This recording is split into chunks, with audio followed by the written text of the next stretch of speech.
I say? Whitney is a beautiful name. It's sick. You're sick. You need help. I have help. Look around, Sammy. He gestured to the 14 men standing in a half circle around me. I am a sultan. These are my governors, and that is my harem. Go fuck yourself. He sighed. I'm starting to think you're not going to come around, Sam. I'll never be part of this. I'll never stop trying to kill you. I'm real sorry to hear that. That's a pity. Looks like we're gonna have to break you in like a horse. I kinda wish I'd left the Destaro girl alive now. Fuck you. You say another fucking word like that to me and I'm going to execute you right here on your fucking knees. The sheriff's men seemed to lean in, smelling blood in the water. I knew this was it. If you wanted me dead, I need to you would have already apologize to shot you me. viewers. You sure about that? I'm coming to you and in leveled my his time gun at of my need. forehead.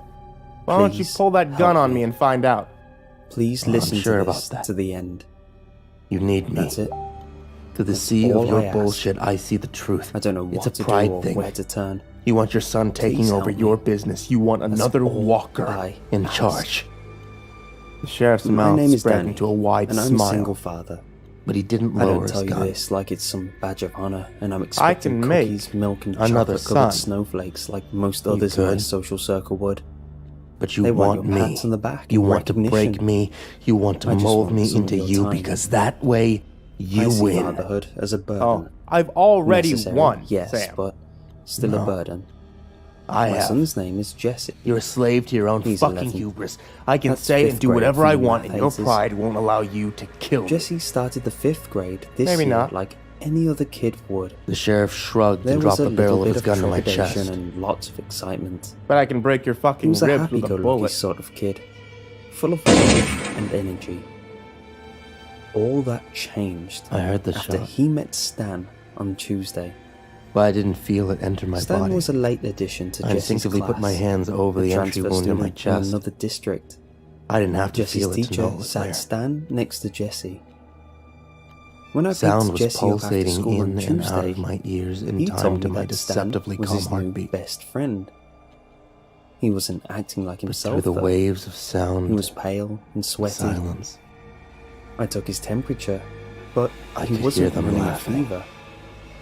I asked about Hurts his like day, a fucking bitch, and doesn't all it? he would tell me Sheriff was laughed. that Stan A shot was his to a new ballistics vest best hurts a friend. hell of a lot more than a kick with a Stan's my new steel-toed best boot. friend, But of course, Jesse your would ribs say. are already broken, so that I must know. really I sting. can't wait to meet him.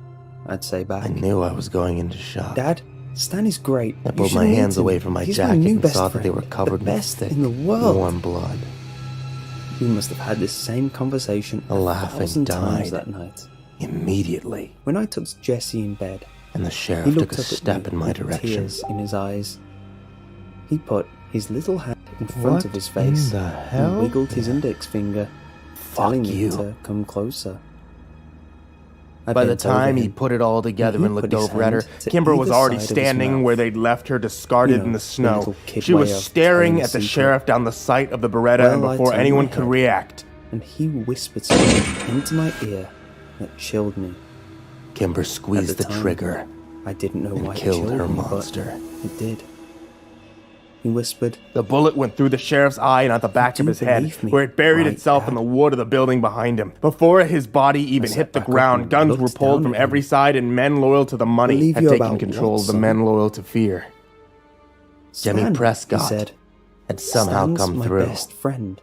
Holy I fucking nodded shit, and took kid, his you temperature did it! once more. Prescott said, taking a sip of coffee Again, and stepping over my He father's wasn't body. running a I mean, fever, I think that wound is probably I went fatal, to but bed, you know, but couldn't really don't let sleep that take night. away from your accomplishment. Hell, On Wednesday, I'll even I name a pulled up to wing the school after to you. drop Jesse off. He gestured to the dorm He got behind this him. really weird look on his Take face the gun and off, told me Kimber. that he didn't I want to demanded. go in.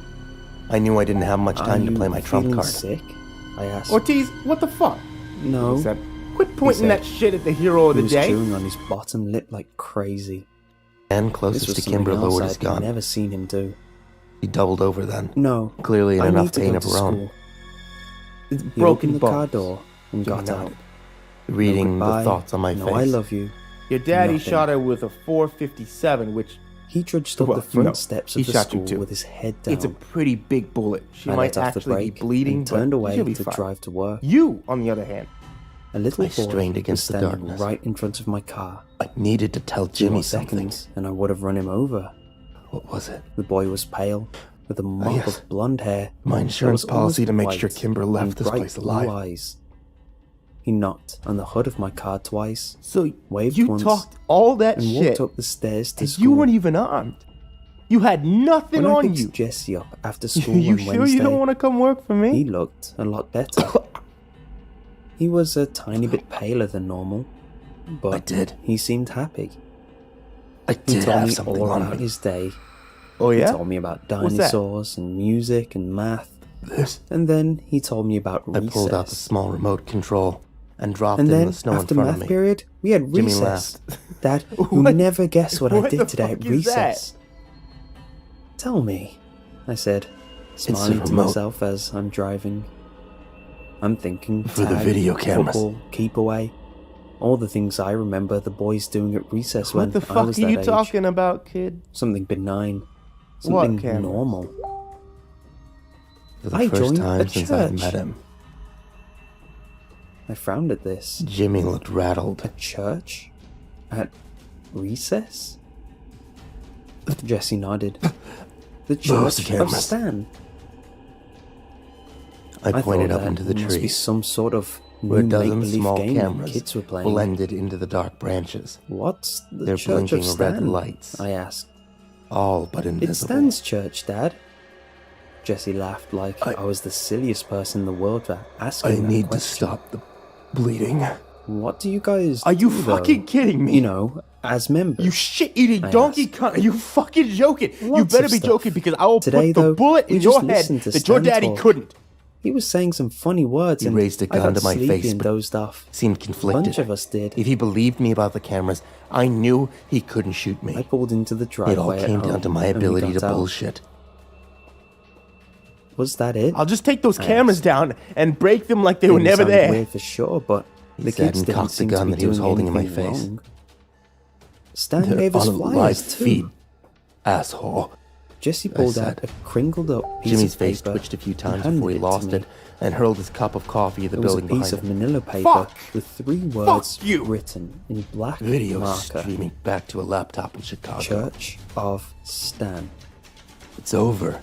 Again, weird, but nothing Jimmy's men wrong. looked uneasily at one another. I just thought the boys were Fuck playing this. make-believe. Greg said finally, and dropped the gun he was was using wrong. to hold one of my dad's men hostage.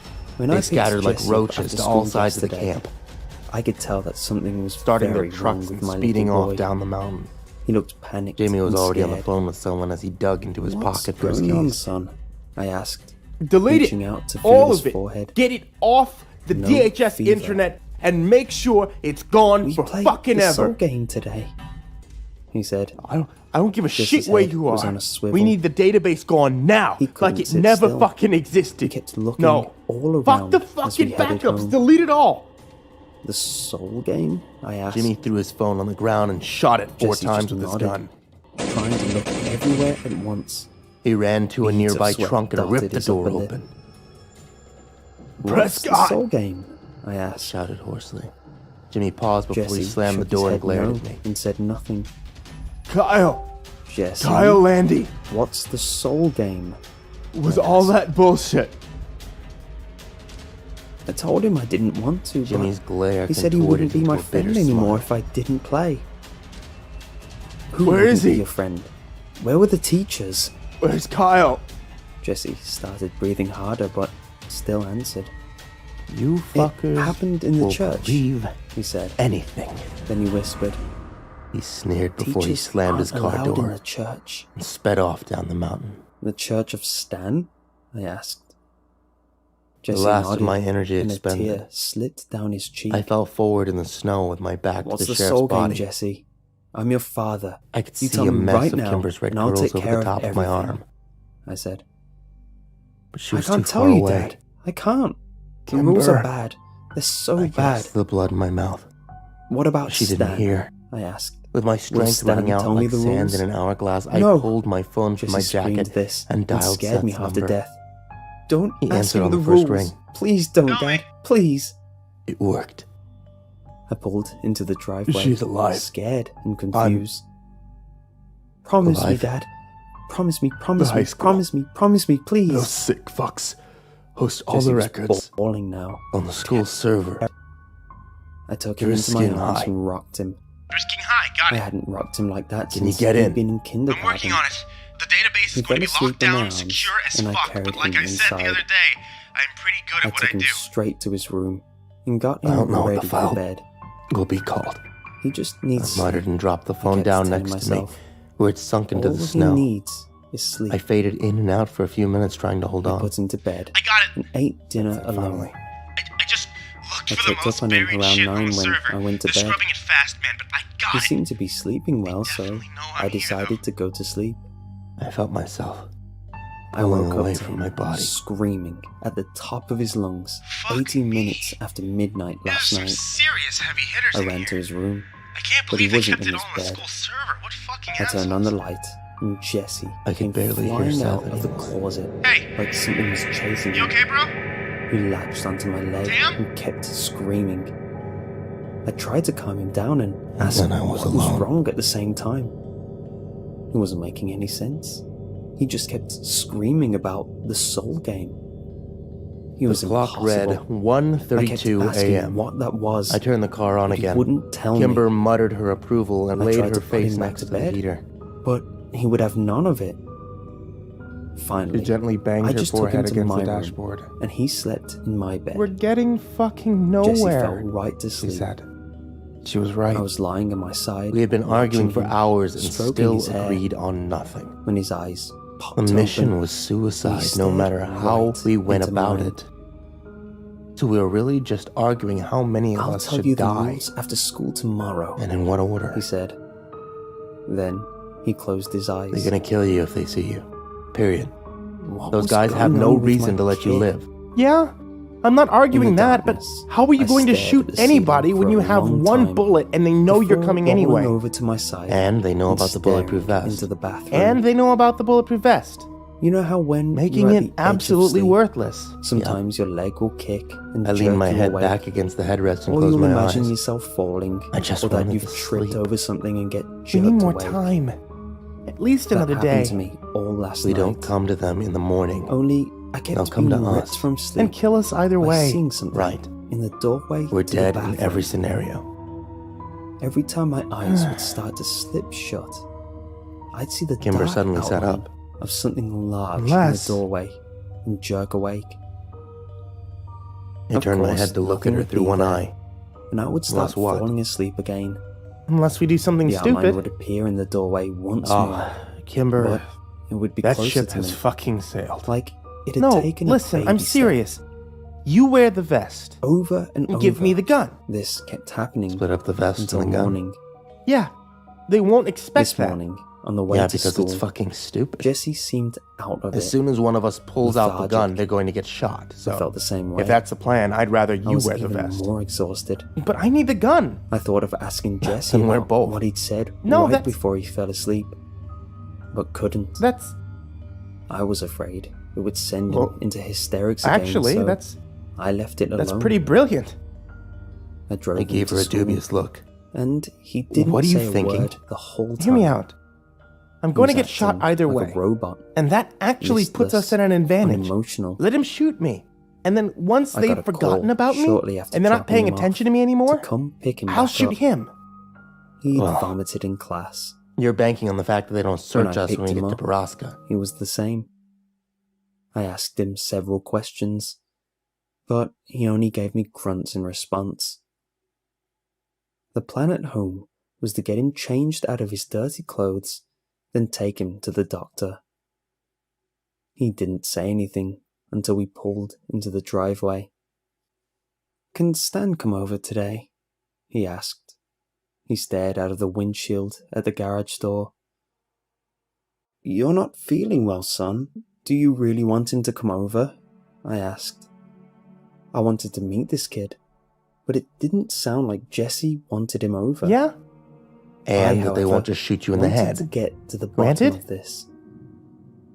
Yes, Jesse said. And also that they'll shoot you at all. Okay, I mean, I they said. could just Do you have his parents' No. number?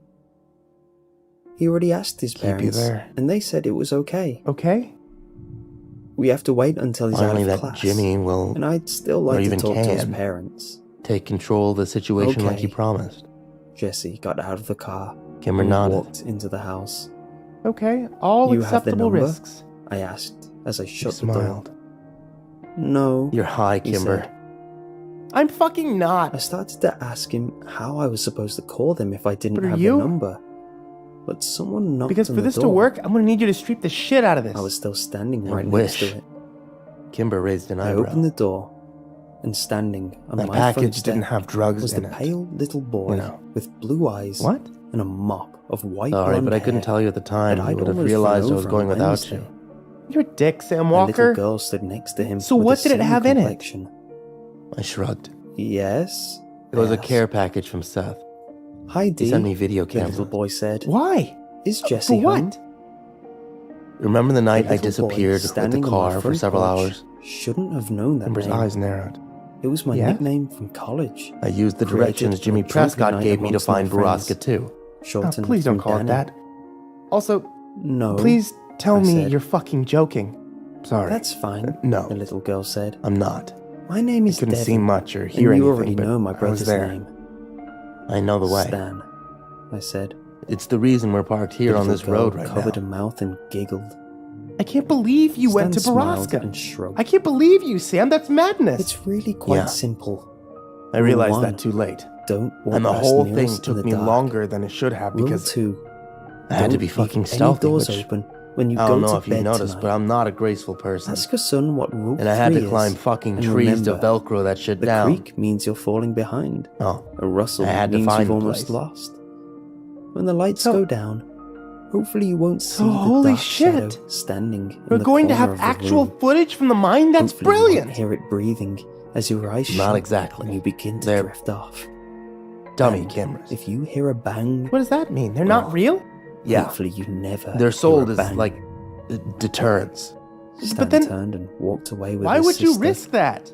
Why even bother I putting stared up after them deterrents? both and To, you shook my know, head. Deter. I wouldn't play this. Deter anyone from murdering me. I walked into the Oh. house and found Jesse Damn it, sitting at the kitchen table. I really wish they were Fine. real. Yeah, me too. But What's there's no wrong? way I could have asked. installed something like that. Fuck. Heard a bang. If we had film, He we wouldn't whispered. even need the Baraska records. My mouth went dry. Seth thinks that if we When can figure does out the where the game files end? are, I asked. he might be able to get in and download It them. doesn't, he whispered. Kimber It sighed. never ends. So many ifs. My heart started beating faster. Do you really want to get shot, huh? What's the third rule, Jesse? I think it's the best His plan face we've fell, got. And he sucked in Maybe I'll a just deep breath. Stumble into camp later than you know, Rule 3. get caught. Knowing all That way they'll 3 assume you rules have the gun. makes you a I was player. just being careless. My Sam, stomach dropped. Sam, What happens if you lose? it was shaking me. When it's drifted dark, Sam, wake you'll up. hear them coming. Wake up! They like to let you know when they're getting close. Wake up! Good afternoon, Who? Mr. Walker. I'm sorry to wake you, but the detectives Stan and have been Devin, asking to interview you since Jesse said. yesterday. I'm afraid they're very They'll reach out through insistent. the mirrors or open I doorways. tried to focus on the woman and drag standing you next to through. me. Everything was very... How do you White. win? I asked. Where am I? Drisking You Regional. win if I'm you tell Dr. more Clava, people the rules and to the since soul you're game going to be than the speaking to person two that of the told you rudest men, does. I'm going to up your morphine a smidge. Like I said, viewers. I blinked a few times against the I'm bright so lights that stung sorry. my eyes. No. But thanks for helping. No morphine. Really? Please. Take me off I'm of it. going to enjoy my newfound Are freedom. you sure? And I hope You're going that to be in you a bit of enjoy your pain if I night. do that. She said as she walked Give over to Stan the and IV Devin drip. my best. Yes, turn it off. Where's Kimber? How's she doing? Also, how am I not dead? I'm not Kimber's doctor, so I'm not sure who you're talking about. As for your survival, you owe that to a rather skilled surgeon on staff here. I could When I already was feel young, pain it was radiating from my every chest kid's below my dream heart. to go to Disneyland. The advertisements raged on is there any way you constantly can make between it any Saturday morning darker in here? cartoons and the summer holidays were coming up. Absolutely.